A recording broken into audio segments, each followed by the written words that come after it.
नमस्कार दोस्तों, मैं आलोक कुमार चैन ट्यूटोरियल्स बिलासपुर की गणित की इस विशेष कक्षा में आपका स्वागत करता हूं।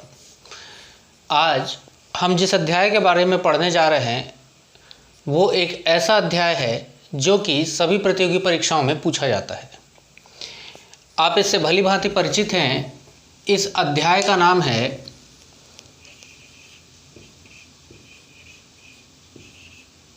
अनुपात तथा समानुपात।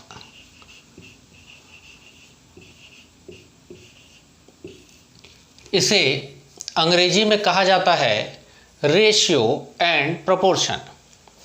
सबसे पहले हम इसका बेसिक देखते हैं कि इसका मतलब क्या होता है। देखिए, अनुपात का चिन्ह लगाया जाता है ऐसा। इसका मतलब होता है भाग या बटा। ठीक है, करके बताऊंगा मैं। और दूसरा होता है समानुपात। इसका चिन्ह लगाया जाता है इस प्रकार से। इसका मतलब होता है बराबर। गणित में जब भी आप किसी चीज़ को पढ़ना शुरू करें तो एक चीज़ आप याद रखिए, सबसे पहले आप उसका मतलब को जान लीजिए, तो आपके लिए वो चीज़ बहुत सरल हो जाएगी।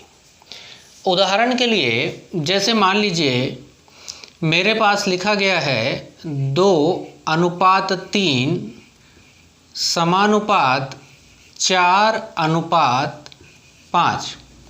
अब इसे मैं कैसे लिख सकता हूँ? तो 2 और अनुपात का मतलब होता है बटे, तो 3 बराबर 4। समानुपात का मतलब बराबर 4, अनुपात का मतलब 5। अब क्या होता है यहाँ पर, आप इसे सॉल्व कर दीजिए तिर्यक गुणा करके, और यही क्या हो जाएगा, इसका हल हो जाएगा। इस प्रकार से आप इसे हल कर सकते हैं।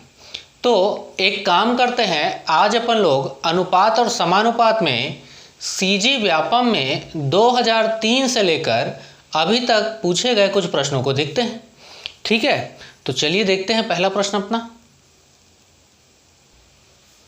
आइए दोस्तों, तो हमारा अनुपात और समानुपात में छत्तीसगढ़ व्यापम में जो पूछा गया पहला प्रश्न था, वो प्रश्न इस प्रकार था। देखिए, यदि a अनुपात b बराबर 3:4 है तथा b अनुपात c बराबर 6:5 है, तब c अनुपात a का मान क्या है? और ये जो प्रश्न है फील्डमैन परीक्षा में पूछा गया था, आप इसे चेक भी कर सकते हैं। चलिए इसे हल करते हैं।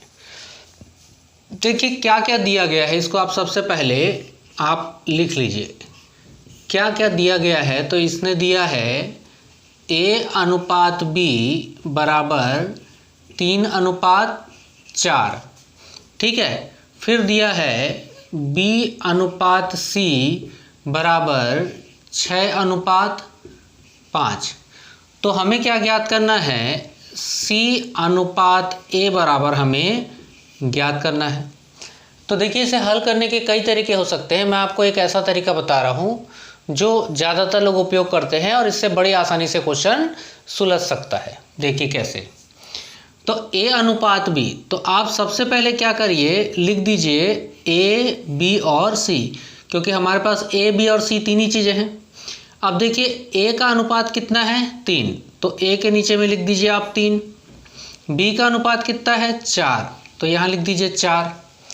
अब देखिए आप कि यहाँ पर c बच गया और इसमें तो c नहीं है कहीं पर, तो c की जगह में आप यहाँ पर क्या कर दीजिए, इसी 4 को रिपीट कर दीजिए। क्योंकि मैंने उसे रिपीट किया है इसलिए मैं उसको एक गोला घेर ले रहा हूँ ताकि मेरे को याद रहे कि मैं रिपीट किया हूँ। ठीक है, उसके बाद नीचे वाली लाइन को पढ़िए, b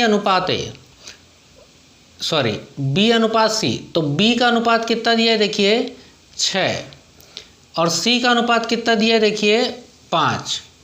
ठीक है, तो अब देखिए यहाँ पर a नहीं है, तो a को कैसे करेंगे आप, तो जो लिखा हुआ है b में उसी को क्या कर दीजिए, यहाँ पर रिपीट कर दीजिए। क्योंकि रिपीट किया इसलिए मैंने उसमें 0 घेर लिया ताकि मुझे याद रहे कि भाई मैं इसको रिपीट किया था। अब इसका आपस में आप क्या कर दीजिए, गुणा। तो 6 6 दूनी 12 और 6 तिया 18 अनुपात 6 चौक 24 अनुपात 5 चौक 20। ठीक है, अब इसे आप काट लीजिए। तो जब आप इसे काटेंगे तो यह कौन सी संख्या से कटेगा? 2 से काट लीजिए।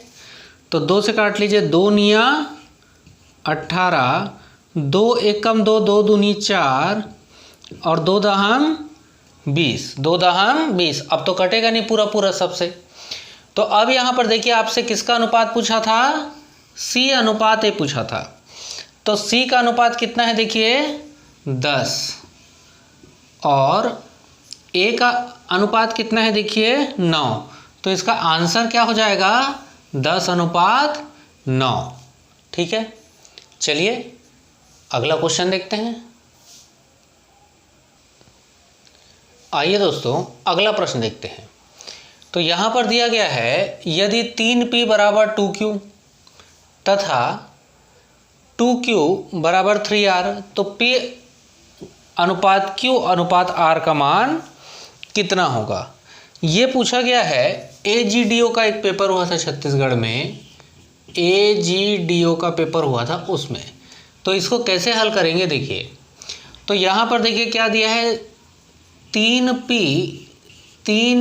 बराबर 2q। अब सबसे पहले आप इसको सॉल्व करो।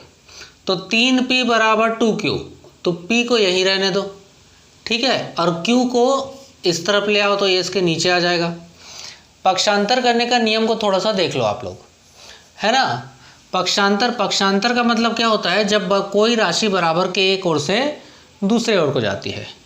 तो पक्षांतर करने का नियम ये है कि यदि गुणा है तो दूसरे तरफ जाके भाग हो जाएगा, भाग है तो दूसरे तरफ जाके गुणा हो जाएगा, प्लस है तो दूसरे तरफ जाके माइनस हो जाएगा, और माइनस है तो दूसरे तरफ जाके प्लस हो जाएगा, है ना। तो यहाँ पर देखो p तो यहीं पर है और q इस 2 के साथ गुणा के रूप में है, तो इधर आएगा तो क्या हो जाएगा? भाग के रूप में हो जाएगा, क्योंकि गुणा का उल्टा भाग, भाग का उल्टा गुणा।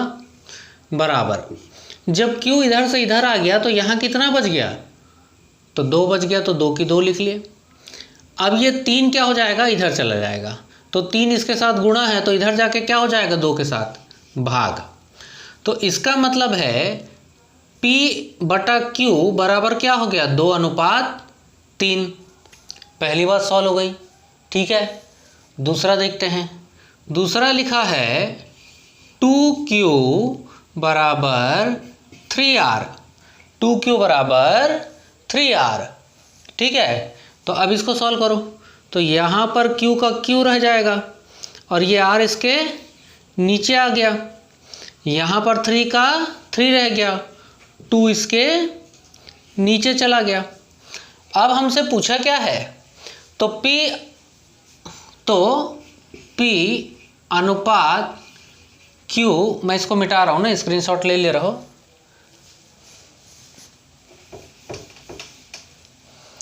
p अनुपात q अनुपात r का मान कितना होगा?